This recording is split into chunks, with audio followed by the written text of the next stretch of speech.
The time has come, آخر کار وہ وقت آ چکا ہے۔ 2000 سال کے بعد جب آخری بار ہیکل سلیمانی کو دوسری مرتبہ تباہ کیا گیا، آخر کار اسرائیل کے اندر لال بچہ کی قربانی اپریل کے مہینے میں کیے جانے کے لیے بالکل تیار ہیں۔ وہ قربانی جس کے بعد مسجد الاقصیٰ کو شہید کرنے کے بعد تیسری مرتبہ ہیکل سلیمانی کو تعمیر کیا جائے گا، جو کہ یہودی قوم کے لیے اتنا ہی مقدس اور اہم ترین ہے جتنا مسلمانوں کے لیے خانہ کعبہ۔ یہ گولڈن ڈوم جو کہ آپ اپنی سکرین پر دیکھ رہے ہیں، یہودی اس کے بارے میں مانتے ہیں کہ یہاں پر موجود یہ پتھر اس کائنات کا مرکز یا سینٹر ہیں۔ اسی پتھر پر حضرت آدم علیہ السلام کو پیدا کیا گیا۔ اسی جگہ پر حضرت ابراہیم علیہ السلام نے اپنے بیٹے کی قربانی کی کوشش کی، جس کی جگہ پر مینڈے کو لا کر رکھ دیا گیا۔ اس قربانی کے بعد تیسری عالمی جنگ کے پیشن گوئی تورات اور تلمود کے اندر بیان کی گئی ہے، جس کا ذکر انجیل مقدس اور اسلامی روایات کے اندر یعنی احادیث مبارکہ کے اندر بھی موجود ہے۔ انجیل کے اندر اس کو ارمگیڈن اور احادیث مبارکہ کے اندر اس کو کہا گیا ہے جنگ ہرمجدون۔ ستمبر 2023 میں اسرائیل کے اندر 2000 سال کے بعد 5 لال بچہ کو امریکی ریاست ٹیکساس سے $5 لاکھ دے کر اسرائیل میں منگوا لیا گیا ہے، جہاں پر انتہائی احتیاط کے ساتھ ان کی نگرانی کی جا رہی ہے اور انہیں مسجد الاقصیٰ کے بالکل سامنے موجود پہاڑ ماؤنٹ اولی پر مسجد کے سامنے قربان کیا جانا ہے، اور اس قربانی کے بعد یہودی قوم اپنے خانہ کعبہ یا پھر ہیکل سلیمانی کی تیسری مرتبہ تعمیر کو شروع کرے گی، اور یہ کیس قربانی کے بعد اب 1 سال سے بھی کم کا وقفہ رہ گیا ہے۔ ستمبر 2023 میں اسرائیل نے غزہ پر حملہ نہیں کیا تھا کیونکہ وہ اکتوبر 2023 کے اندر کیا گیا۔ ستمبر 2023 تک اسرائیل نے غزہ پر حملہ نہیں کیا تھا کیونکہ وہ اکتوبر 2023 کے اندر کیا گیا۔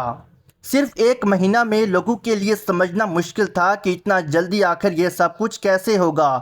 کہ اسرائیل حماس یا فلسطینیوں کی موجودگی اور مزاحمت کو کیسے روک پائے گا، مسلم دنیا کا پریشر کیسے برداشت کرے گا، لیکن آپ دیکھیں کہ اس نے یہ سب کچھ برداشت کر کے دکھایا۔ اس وقت غزہ کے 5 حصوں میں سے الرفا کے اندر مظلوم فلسطینی پناہ لیے ہوئے ہیں، لیکن اسرائیل یہاں پر بھی مسلسل فضائی ایئر اسٹرائک کر رہا ہے۔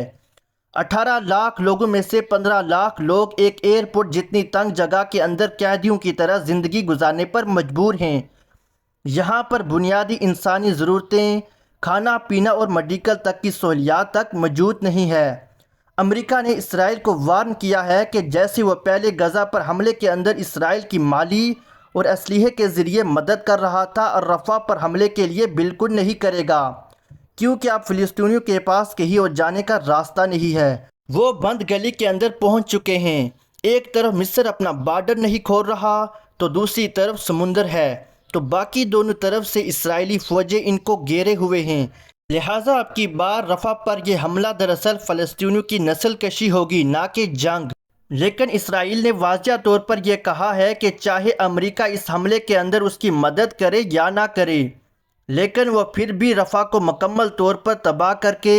فلسطینیوں کا وجود ہی اس سرزمین سے ہمیشہ کے لیے مٹا دے گا، ورنہ یہ لوگ اپنی جان بچا کر خود ہی یہاں سے بھاگ جائیں۔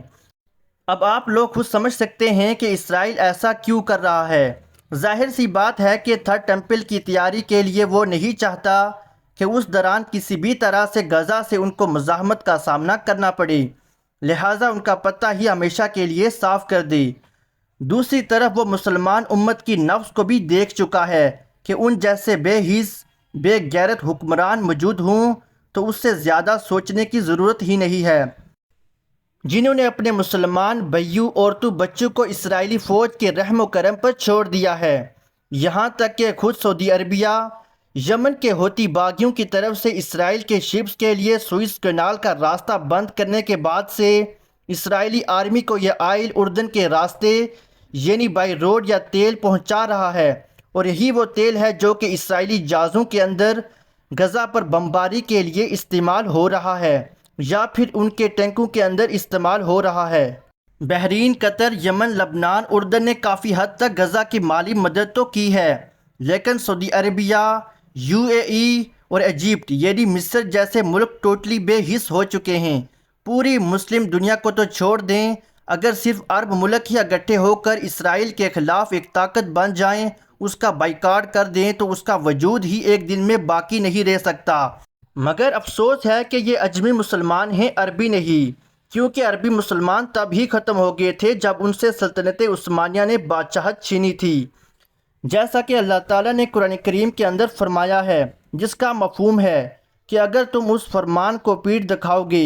جو کہ تمہیں بھیجا گیا تھا، یعنی قرآن کریم، تو تمہیں ہٹا کر کسی اور قوم کو لے آئیں گے جو کہ اللہ تعالیٰ کی فرما بردار ہوگی۔ عربوں سے پہلے بنی اسرائیل قوم اللہ تعالیٰ کی لاڈلی امت تھی، اور اس نے بھی اللہ کے پیغام کو جب پیٹھ دکھائی تو ان کی جگہ عرب کو دنیا کی خلافت سونپی گئی، اور جب عرب نے بھی بالکل اسی طرح سے اللہ تعالیٰ کے قرآن یعنی اللہ کے پیغام کو پیٹھ دکھائی تو ان سے دنیا کی خلافت چھین کر سلطنت عثمانیہ کے حوالے کر دی گئی۔ اس لال بچہ کی قربانی کے بعد تیسری عالمی جنگ کی پیشن گوئی اور پھر دجال کے ظہور کی پیشن گوئی الہامی کتابوں کے اندر قیامت کی آخری نشانی کے طور پر موجود ہے۔ یہودی قوم جس آخری مسیحا کی 2000 سال سے منتظر ہے، وہ توریت کی پیشن گوئی کے مطابق حضرت عیسیٰ علیہ السلام تھے، جنہیں اس قوم نے سازش کروا کر رومی بادشاہ کے حکم پر سولی پر لٹکانے کی کوشش کی، لیکن اللہ تعالیٰ نے انہیں زندہ آسمان پر اٹھا لیا، اور اب کی بات جو مسیحا ہے ان کا تیسری عالمی جنگ کے بعد ان کا بادشاہ بن کر سامنے آئے گا، وہ دراصل جھوٹا مسیح یعنی دجال ہوگا، جس کا خاتمہ کرنے کے لیے حضرت عیسیٰ علیہ السلام دنیا کے اندر واپس آئیں گے، کیونکہ اللہ کے رسولوں کو ان کا پیغام پہنچانے سے پہلے قتل نہیں کیا جا سکتا، لیکن اس بار وہ رسول نہیں بلکہ رسول اللہ کا امتی بن کر آئیں گے، اور اس فتنہ عظیم یعنی دجال کا خاتمہ کریں گے، جسے ختم کرنا کسی اور کے بس میں نہیں ہوگا۔ وہ دین اسلام کو پوری دنیا پر نافذ کریں گے۔ حضرت عیسیٰ علیہ السلام اس وقت دمشق کی ایک جامع مسجد پر آسمان سے فرشتوں کے کندھوں پر ہاتھ رکھ کر تشریف لائیں گے، جب امام مہدی علیہ السلام اور ان کی فوج کو دجال اس کی فوج نے دمشق کے ہی کسی مقام پر کسی جگہ پر گھیر لیا ہوگا۔ حدیث مبارکہ کے مطابق امام مہدی علیہ السلام کا ساتھ دینے کے لیے یا پھر ان کی فوج کے اندر جو کالے جھنڈوں کی جماعتیں شامل ہوگی، وہ عرب کے مشرق یعنی آج کے ہندوستان، پاکستان، ایران اور افغانستان سے آئیں گی، جنہیں اس وقت خراساں کہا جاتا تھا۔ اللہ کے رسول نے فرمایا تھا کہ ان فوجوں کا روح کوئی نہیں پھیر سکے گا، ان کو کوئی نہیں روک سکے گا، یہاں تک کہ وہ ایلیا یروشلم کے اندر جا کر موجودہ اسرائیل میں جا کر امام مہدی علیہ السلام سے ملاقات کریں گی اور ان کی فوج میں شامل ہو کر امام مہدی علیہ السلام کی خلافت کو قائم کریں گی۔ اب اس پیشن گوئی کے مطابق یہاں پر یہ بات سمجھنا انتہائی ضروری ہے کہ یقیناً اس وقت خراساں کے اندر خلافت کا نظام قائم ہو چکا ہوگا، تبھی تو وہ فوج امام مہدی علیہ السلام کا ساتھ دینے کے لیے یا پھر ان کی مدد کرنے کو پہنچیں گی۔ اللہ کے رسول نے فرمایا تھا، اگر تمہیں گھٹنوں کے بل گھسیٹ کر بھی جانا پڑے تو امام مہدی علیہ السلام کی فوج کے اندر شامل ہو جانا، کیونکہ وہ جنتی لشکر ہوگا۔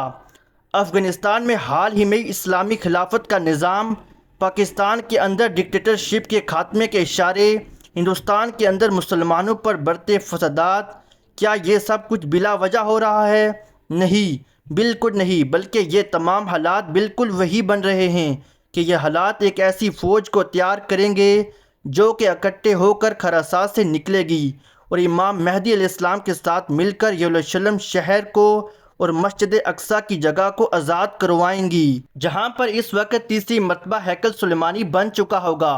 اور یہاں پر ہوگی وہ تیسری عالمی جنگ جس کے بارے میں اللہ کے رسول اللہ صلی اللہ علیہ وآلہ وسلم نے فرمایا تھا کہ یہ اتنی خون ریز ہوگی کہ اگر ایک شخص کے 100 بیٹے ہیں تو 99 اس میں قتل ہو جائیں گے، صرف اور صرف ایک باقی رہے گا۔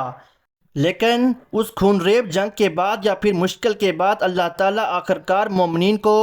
یا مسلمانوں کو فتح دے گا۔ یہودی، عیسائی اور منافقین شکست کھا کر بھاگیں گے، اور یہودی فوج چھپ کر درخت کے اندر پناہ لے گی، جس کا وہ آج جگہ جگہ پر اسرائیل یا یروشلم کے اندر پورا باغ لگا چکی ہے۔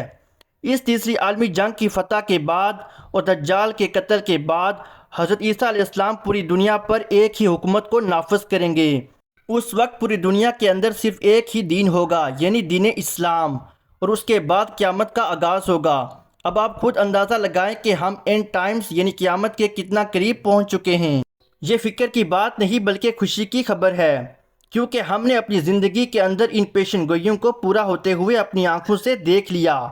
ہمارے پاس سوچنے کے لیے ابھی بہت وقت ہے کہ ہم اپنی آخرت کی فکر کریں، اللہ تعالیٰ کو راضی کریں، اور اس جنگ کے بعد ایک لمبا امن و سکون کا دور بھی آنے والا ہے۔ ہم انسان چاہیں یا نہ چاہیں، ہمیں موت تو ویسے بھی ایک نہ ایک دن آنی ہے، تو کیوں نہ ہم ان خوش نصیب لوگوں کے اندر شامل ہو کر ہمیشہ کی جنت کا سودا کریں، جو امام مہدی علیہ السلام کے ساتھی اور رسول اللہ صلی اللہ علیہ وآلہ وسلم کے فرمان کے مطابق جنتی گروہ کے اندر شامل ہوں گے، جنہیں آپ نے خود جنت کی بشارت دی۔ اللہ تعالی ہمیں سمجھنے کی اور نیک عمل کرنے کی توفیق عطا فرمائے، آمین۔ باقی آپ لوگ اس بارے میں کیا سوچتے ہیں؟ اپنی قیمتی رائے کا اظہار کمنٹ سیکشن میں ضرور کریں۔ Thanks for watching. اللہ حافظ۔